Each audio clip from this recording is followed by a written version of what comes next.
Pemirsa, wacana moratorium pembangunan hotel dan villa di kawasan Sarbagita, Denpasar, Badung, Gianyar, dan Tabanan semakin serius dilakukan pemerintah Provinsi Bali. Bahkan tidak saja hotel dan villa, namun moratorium pembangunan diskotik dan beach club juga tengah diusulkan ke pemerintah pusat.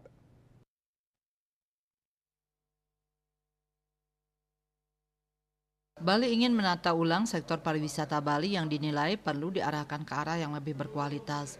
Hal ini ditegaskan oleh PJ Gubernur Bali Sang Made Mahendra Jaya. Mahendra Jaya mengatakan sedang mengusulkan moratorium selama 1 sampai 2 tahun ke depan. Usulan tersebut telah disampaikan kepada Menteri Koordinator Bidang Kemaritiman dan Investasi.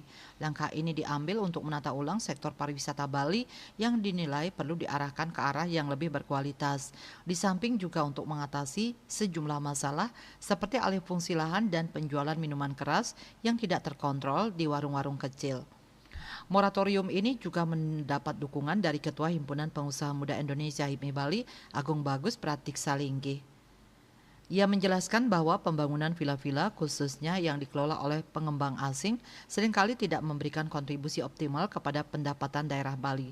Pajak yang seharusnya masuk ke provinsi dan kabupaten justru dialihkan ke pemerintah pusat. Ketut Winata, Citamaya, Bali Pos melaporkan.